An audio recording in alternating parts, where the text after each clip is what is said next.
Hi, and welcome to Safe Space. I'm your host, the artistic psychologist. This podcast aims to end the stigma surrounding mental health, one conversation at a time. Welcome, and I hope you enjoy.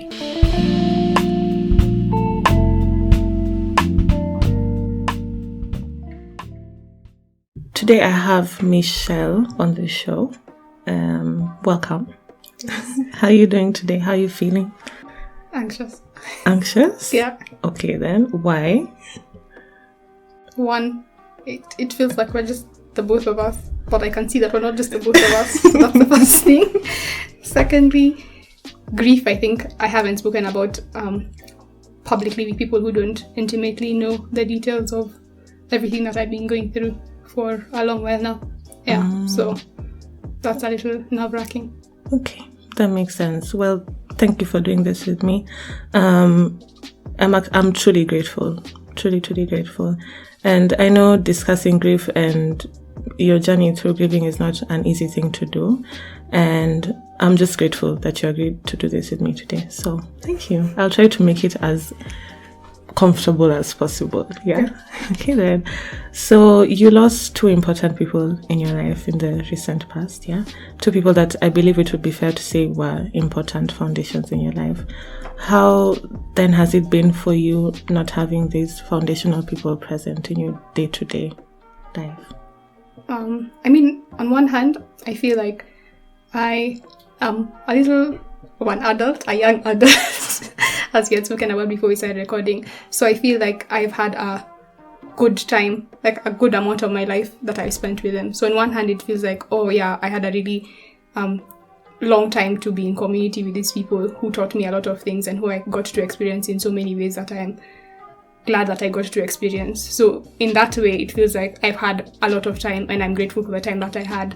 On the other hand, I didn't expect that the time would end so quickly. And so in terms of my day-to-day life, the things that felt automated of having them in my life or felt, just routine, felt like those were usual things that I would do, like sending a message or routines that we had together with these people that I lost.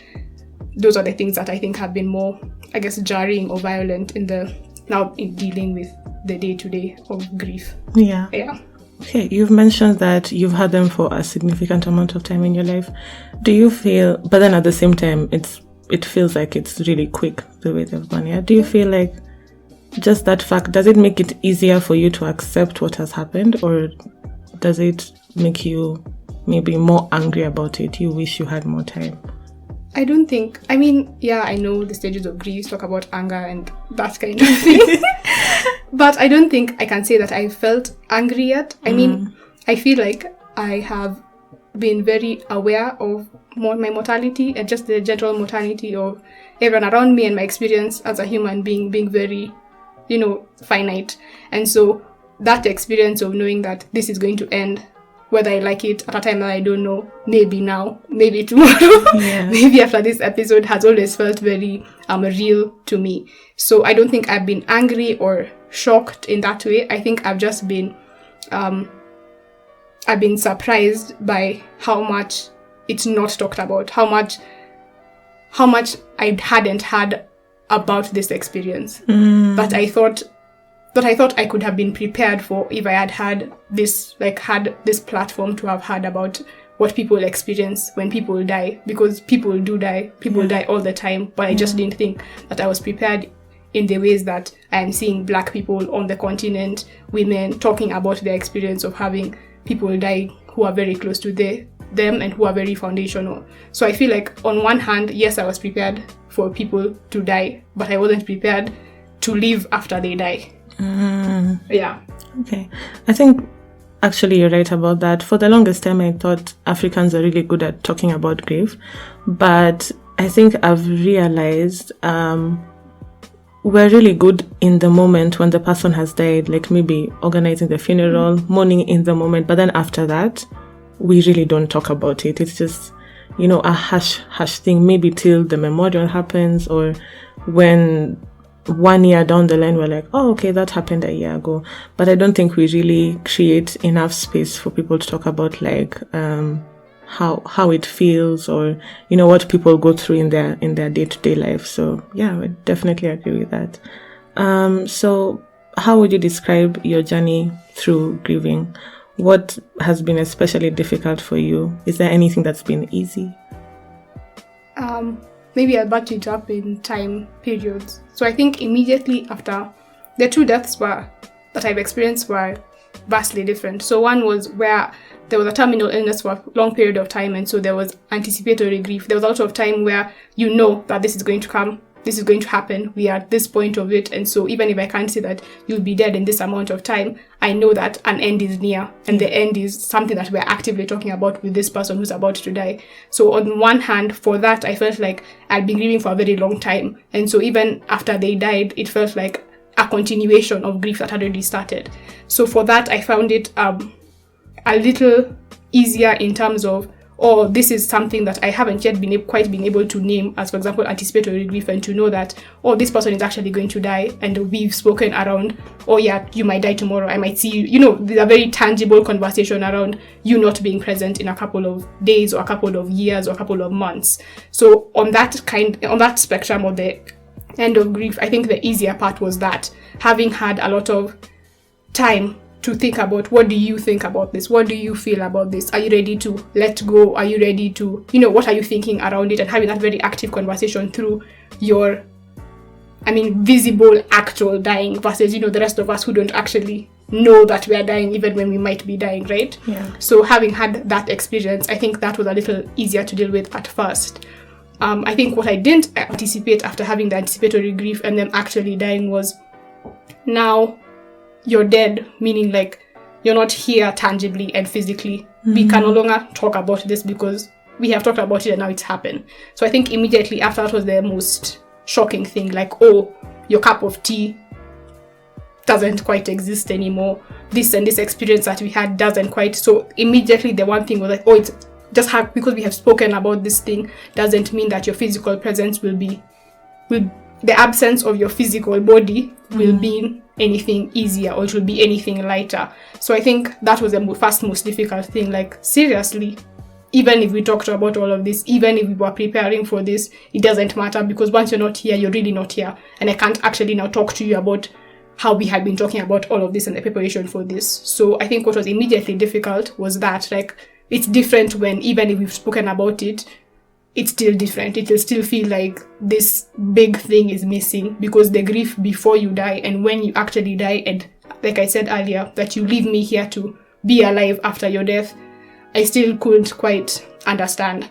And also I think around the time of my first loss, which is somewhere I had anticipatory grief, was I couldn't believe that everything goes on. Yeah. Like, I had school, I had exams, like I had to go to class after visiting from the hospital. Like, I was just like, what do you mean? Are you guys here with me? Like, are you aware of what's going on? How can your lives just be going on? How can the sun be setting? The audacity. The audacity of this sunshine. How can you guys just be living your lives as if this grand thing didn't happen and this big thing didn't happen in my life, which is our life, because we're all experiencing this. So how can't you know that this grand thing happened and you need to pause and give me a minute to deal with it?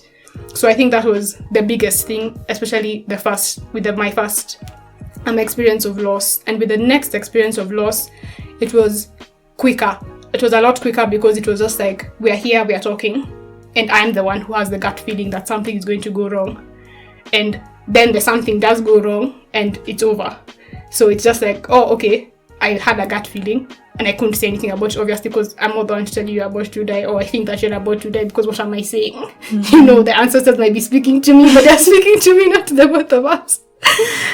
And so in that second experience was more like, yeah, we are really mortal. Like I had said, again, it went back to the whole thing of, theoretically, I have all these ideas of what I know to be true, but then when it actually happens, it's just like, yeah, you can just die, like right now, and that's it.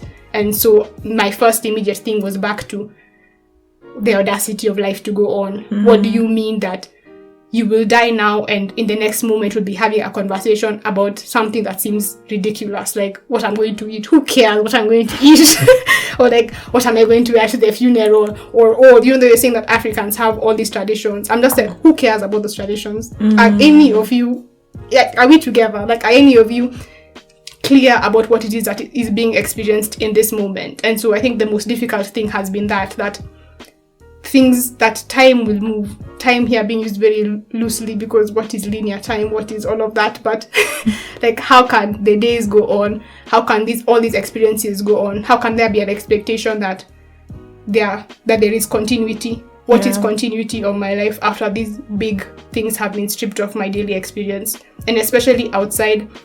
And everyone was just like, you know, after the funeral and after everyone goes home, that's when it hurts. But I'm just like, everyone is here and it still hurts, because they'll come and visit me and go home. So it doesn't matter whether there's a time after when everyone goes, because everyone is still going about something that is incredibly annoying me in this particular moment. So I have found that the most difficult thing has been that. And in fact, one of the grief pages I follow on Instagram describes, the name of the page is Refuge in Grief, and they describe the experience of grieving like you all walk into a movie theater and we sit down and we start watching the movie, and it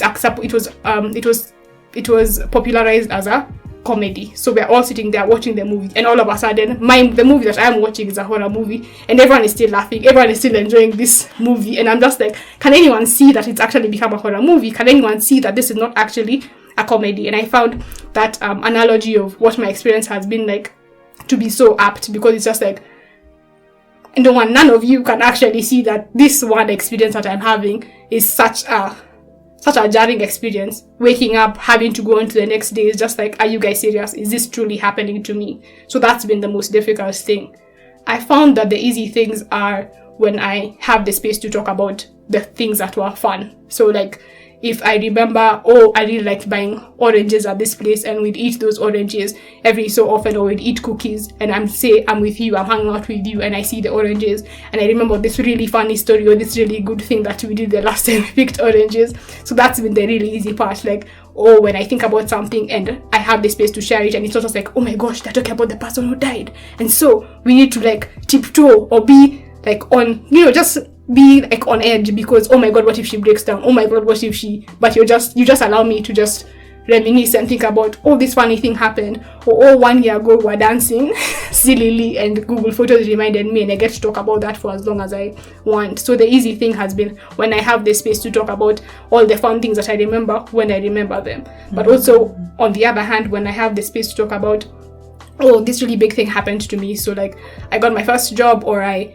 graduated from university, and it was awful, because this is the worst thing that could ever happen, because again, it's a marker of time, and everyone is really excited, they're saying congratulations, but I don't want to hear your congratulations. I'm not interested in your congratulations in this particular moment, because this great thing is a really awful thing, because it's a thing that marks once again that time has passed and that this person is no longer here. Even if, my therapist, who I talked to grief about, explained that the way you think about this being an awful thing with their absence, it could also be that this is a thing that they wanted for you. So I'm working on getting to the place where it's just like, this is a thing that they wanted for me, so yay, great. But at this point in time, it's just like, it's a thing they wanted for me, it's just a thing we're supposed to experience together. So I'm not interested in it being a good thing. Yeah, that they want, and that's fine. I think it's perfectly fine to be in that space. It's very interesting, because I think consistently almost everybody I've talked to has mentioned that they just could not believe life was going on. They're like, what do you mean? What do you mean tomorrow I have to wake up and then, I don't know, do this and do that and then go back to school? I think grief is it's such a consuming thing that we just assume everybody must see it and feel it. Like, it's like, are you people not feeling what I'm feeling? Are you not seeing what's going on in my life? And you expect that the world will stop even for a moment to just be like, oh my god, I'm so sorry this is happening to you. But unfortunately, that's not the way it is. But okay, that was a very interesting response. Okay, so we're in the middle, end whatever of a pandemic. We're in a pandemic, right? Has this affected your grieving in any way, positive or negative? The pandemic generally, I think, has brought upon its own kind of grief. Like, where we feel collective grief, even if it's not necessarily, it's not mine. I can't say that I have had, I can't say that this grief particularly is mine, but generally the mass death and between the uprisings and everything that's been going on, I feel like there has been a sense of collective loss, collective grief, some awakening of the Viva in all of us. And the time, for being fed up with capitalism and white supremacy and all of the kind of things that you can be fed up with. So I think the merging of collective grief, exhaustion, political uprising, all of those things have been very exhausting things. And also that together with now, like last year was supposed to be, like for me, there were a lot of changes that were going to happen. And I had thoughts and ideas about what these changes would mean for my life. And then now the pandemic coming and just being like, Niam, take a breather.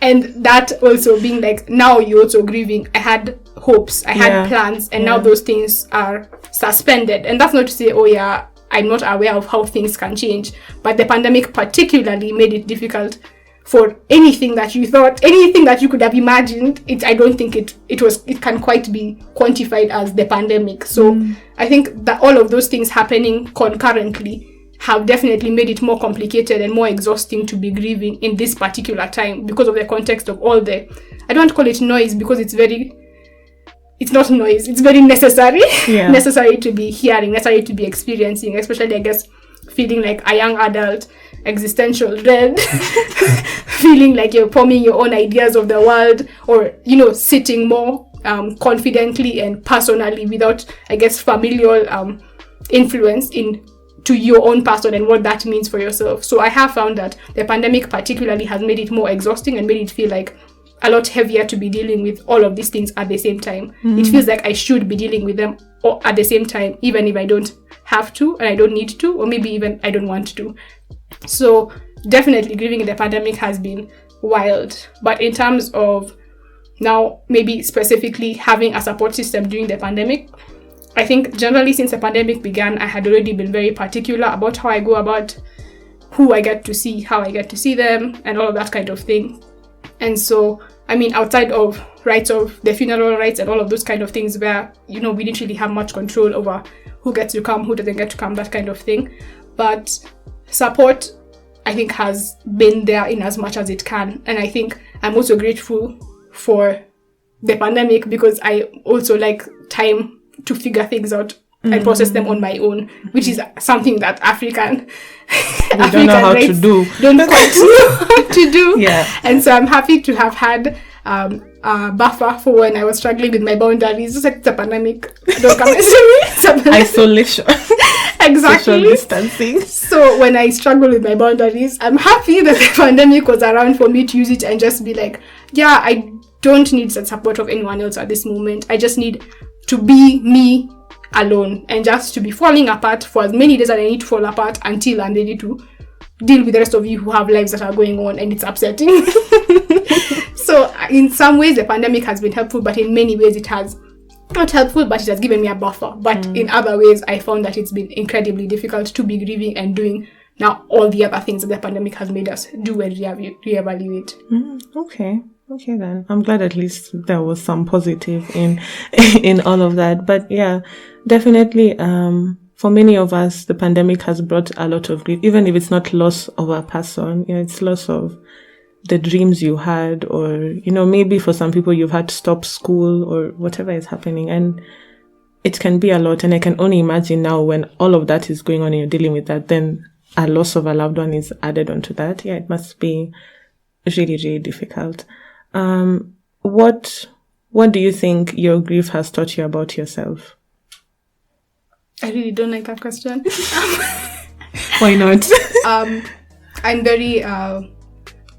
I'm very averse to suffering being a teaching moment, and I think grief is a very good example of suffering. So grief, I mean, in as far as I'm allowing myself to answer the question, grief has allowed me to care about myself, to know that caring about myself is front and center, because it's not giving me a choice. Like, it's not giving me a choice about when we are going to deal with this, how we are going to deal with it. And so I have to be very intentional about no, I don't have the capacity for this. So it's made me very, like a much better person with my boundaries, a much better person with my energy. So it's, I guess, taking so much from me has made it easier for me to preserve how much I need for myself.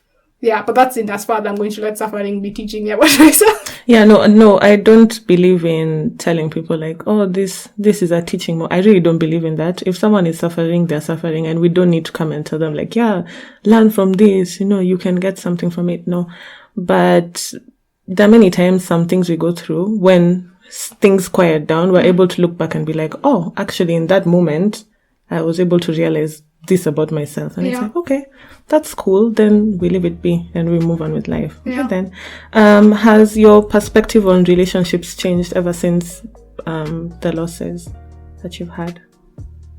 No, I mean, a lot I've been reading about grief, and people's personal experiences with griefs have made them feel maybe some sort of urgency or some sort of, tell people you love them because, that's the kind of thing. Life is short, and I feel like I've been very intentional about how I move through my relationships and being honest with people about how I feel about them and making them know the things that I feel when I feel them. Yeah. So I don't think I can say anything has particularly changed around grief. I think how it has changed how I view my relationships is how much space I allow for us to talk about the things that I thought we talk about. Like, there are many people around me who have lost people over the time that we've known each other, and I thought we were talking about it until I realized, I actually don't know that much about your experience with losing X or your experience with losing Y, and maybe you didn't want to talk about it, but now I find it very difficult to have space in our relationship to talk about grief. And that doesn't mean we can't have a relationship, but I find it very difficult, and I'd like to understand a little more about what it means to be going through these big things together but in isolation. And so that has changed a lot about how I think about what we talk about, our death, our existentialism, all of the kind of ideas we have around being alive with the people I'm in relationship already. So I think that's the main way it's changed my relationships. That's interesting. And do you ever feel the need to hide your grief, or do you feel comfortable enough to express it in the different spaces you occupy? I think in my personal life, personal relationships, I've not found it difficult for me to be honest and have the spaces I need to talk about my grief.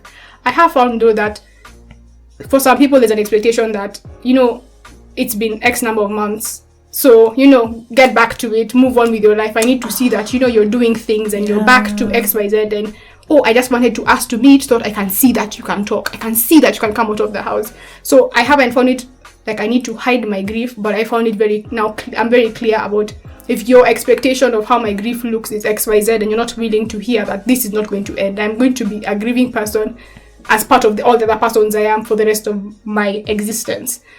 I found that is something that now I'm having conversations about, and if I see that we're not in together in terms of what you think as a marker of progress or a marker of, and I mean, why do I need to be progressing through my grief? But that's a side note. But like, if you consume my grief as if it is something that has an end and a beginning, and it's something that X means that I have moved through my grief, versus Pauline and I agreed that today on October 4th we're going to be coming here, and so I have been preparing mentally and emotionally to come here.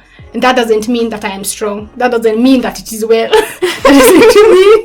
It doesn't mean X, Y, Z. Yeah. So that's how I've really been thinking about how I get to feel, or what kind of feelings I'm allowed to feel in spaces. So I've not really felt like I need to hide it, but I have felt like I need to make it clear about what it is that's going on here. So I'm not strong, it is not well, it is not XYZ, but I prepared for this, and that's why I'm able to be here. Yeah. And if the day comes and I'm not prepared for this because of XYZ, then I will let you know that I can't do that. And it's not a marker of anything. It's just the way today was. Yeah. Okay. I think many times this thing people do of trying to rush your progress, like, oh, it's 3 months down the line, now we need to see you. I don't know, whatever. I think many of us are uncomfortable with certain emotions within ourselves, so we're unable to hold the space for somebody else to to feel this thing. Yeah. So if I'm uncomfortable with grief, for example, there's no way I'll hold that room for you to grieve or allow you the time for as long as you need to grieve, because within myself I'll already be rushing that process. It's like, I don't like this, I need to hurry it along. And whatever it is we're uncomfortable with within ourselves, it will transfer to other people, so we'll not make that room. But you're very clear about your boundaries. I love it. It's beautiful. I think though that one of my experiences, like, with one of the losses of my loved ones, my family arose the boundaries that I didn't know I could be very clear about, because I think I didn't know just how strange people's ideas of like what my experience should be like, what area of our experiences should be like, or what kind of things I should be thinking about, or like, I didn't understand. Like, I knew people project, but you're saying, like, my experience of my emotions translates to how I let you have those emotions.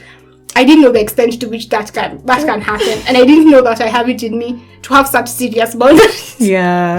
Even though, I mean, I had some boundaries, but I don't think I've ever had to put them, like, place a boundary and keep enforcing. For how long will I be enforcing this boundary? So I think that has also really tested my ability to preserve myself, because I must like, no, we don't do that here. We don't do that here.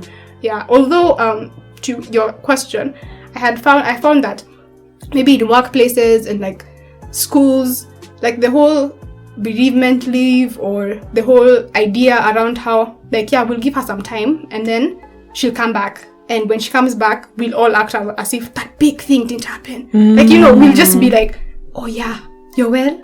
Yeah. And then that's it. Like, you don't even want to even hold my gaze. You don't want me to possibly not be well. You already come with I hope your time away has fixed you, and now you're ready to be a human again and pretend that XYZ did not happen to you and everything is okay, and somehow my life, my daily lived experience won't be impacted by these big things that happen in the same way it's impacted by every other little thing or big thing that happens.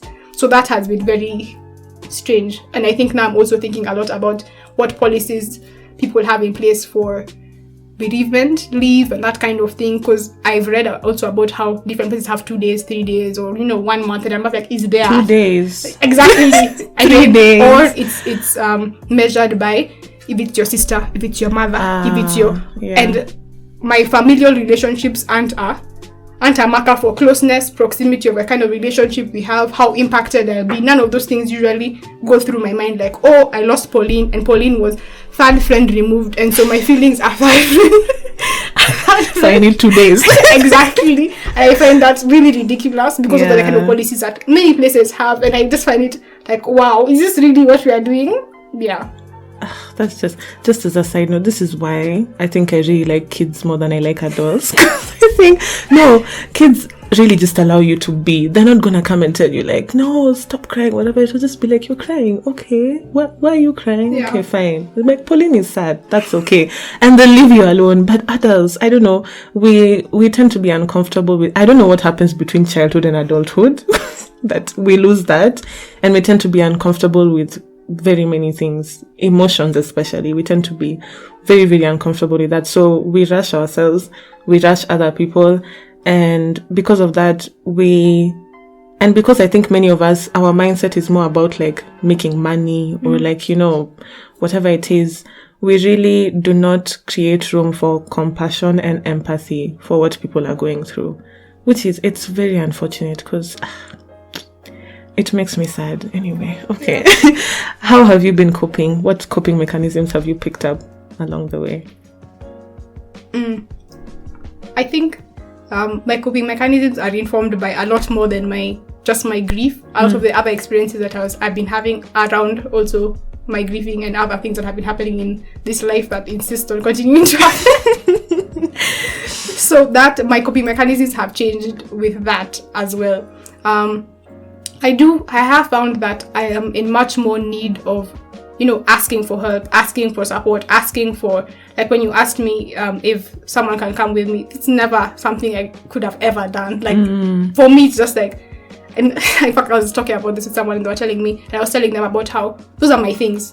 Me, for example, saying, oh, I need some time away. I don't need to explain. like the actual details, because those are my things. I kept on thinking that my suffering or the things I'm going through are mine to deal with. And so Pauline will only know to the extent that it affects me and Pauline.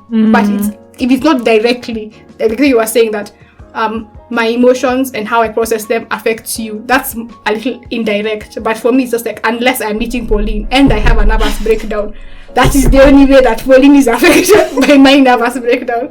So in as far as Pauline is concerned, she doesn't need to know the XYZs or the I's and the T's or what exactly is going on. She just needs to know something is going on, and she'll figure it out, and then she'll be back. So I think a way that my grief has helped me move through things better has been, I can say that I am going through XYZ today, and it's particularly difficult. And even if I'm not sure what I need, I just would like you to be there in case of anything, or because it will make me feel good that you're there. So even if I can't quite say that this has made it feel better or this has made it feel better, particularly asking for help and asking for support and asking for people to show up for me, which is something I don't think I'm good at. I'm a very good self-soother, self-regulator, and that has made it very very difficult for me even now to just be like, oh yeah, I would like my friends to come for the funeral. And it's just like, why would you like that? What will they do when they're there?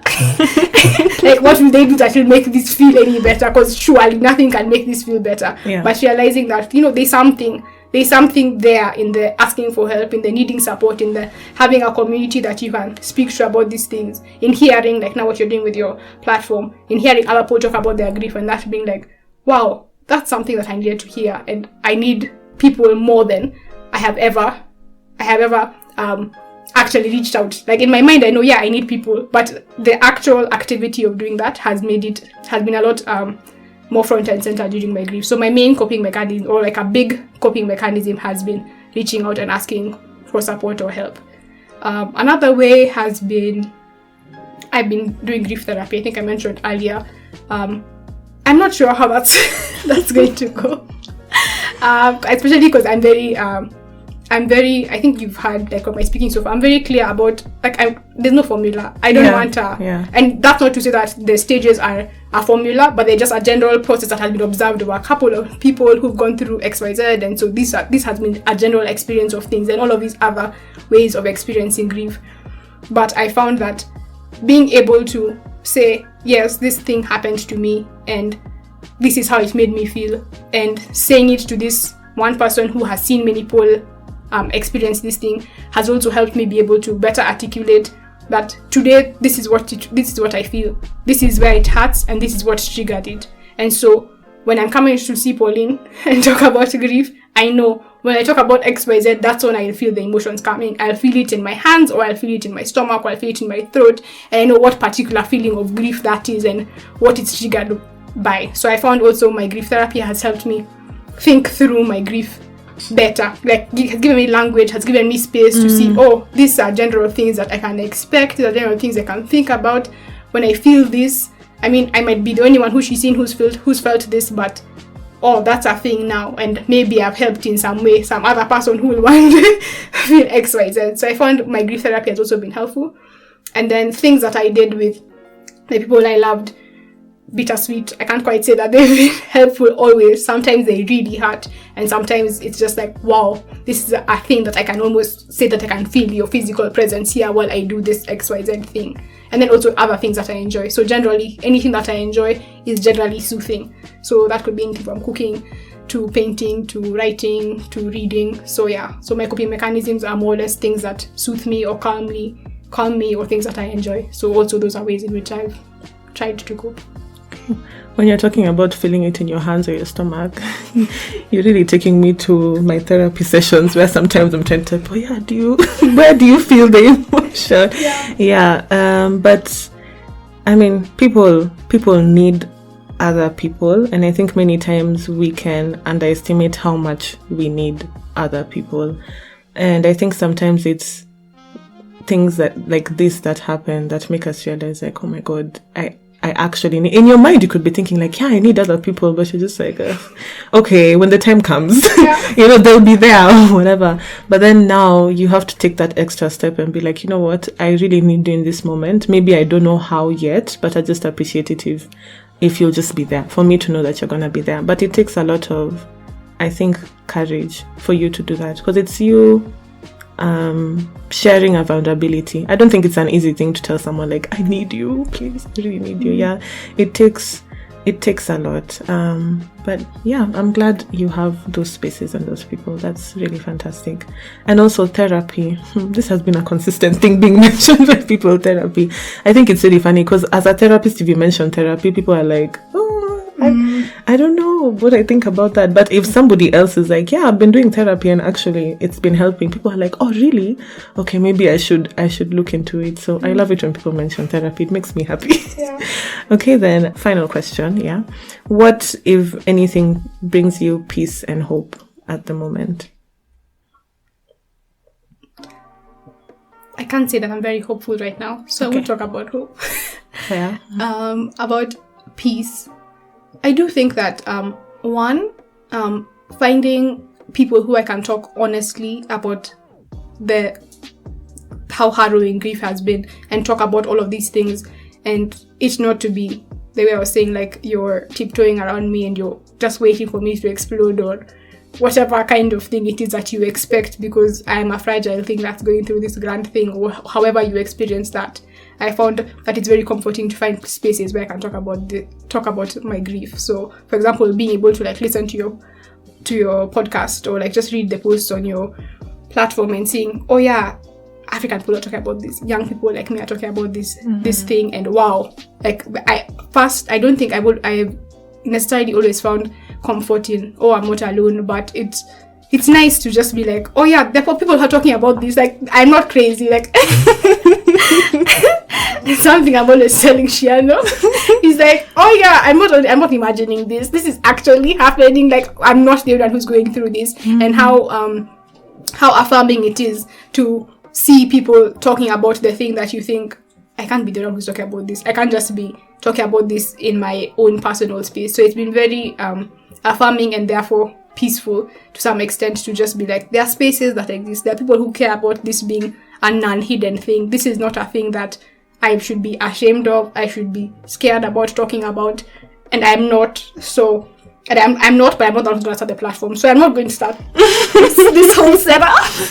I'm definitely not going to start all of this, but I'm glad that someone else has started it, and wow, I can amplify this thing and I can talk about this thing, and there are all these experiences that exist. So that has been very peaceful to find. And also, I mean, all the other pages that I found, that I told you are mostly white people of the continent talking about their experiences with grief, has also been like, oh, okay, so people have all these varied experiences. It's not just like this one experience that I'm going to have continuously over the time, and for as long as I live, my experience might change, and it's most likely going to change, and that's fine, because it's just another part of living, and everything changes as I continue to live. So also just being able to see that there are communities that exist for things like these, that has been very peaceful. And then also on a sort of collective level, I feel like I'm sort of in on a secret. And that's not to say, oh, my people died, so now I'm in on this secret of dead people. I mean, I'm just really, really morbid. But it's say like, people have been hiding this really awful thing that's been happening for so long, and I'm just like, maybe they've not been hiding, maybe I've just not been in the places where people are talking about these things, but now I'm just like, wow, so what else am I not experiencing by not allowing myself to fully experience everything that I'm feeling, and to find people who have that kind of varied experience. And so that has been peaceful, like, oh yeah, this is not only happening to me, I'm not the first person to have this experience, and that means there must be people somewhere who have some sort of shared experience of this thing and have formed some sort of community around this thing. So, what else am I not experiencing, and do I want to? I mean, I didn't really opt into having dead loved ones, but are there anything that I can opt into to experience that kind of pleasure, that kind of XYZ, whatever you want to insert there. Another peaceful thing has been, now I think I'm getting, generally outside the grief, I think I'm getting a lot clearer about, this is what I want, this is what I don't want, and there are some things I've always known, I want X and I don't want X, and that's that, you know, sometimes I think when you read stories or you see other people's experience, just like, this is a life-changing thing, and so it means all the things that I thought I believed are changed now. I have gone through these really jarring things, and while things have changed in many ways, also a lot of things have stayed the same. And so I can trust myself that I know what I want for myself. I can trust myself that I'm able to care for myself. I can trust myself that I know what I need, I know what I want, and I know that all of those things can change, and all I need to do is to be in tune with myself. All I need to do is to be in tune with the people around me who are aware of the things that I care about or the things that I value. So that knowing has become, I guess, deeper, more grounded and rooted. Okay. I think that's a good place to end this podcast. Thank you so much for sharing all of that with me and with everybody who's listening. Like I said, I think just discussing your grief is not the easiest thing to do. And I'm so grateful that you agreed to do this with me. So thank you very much.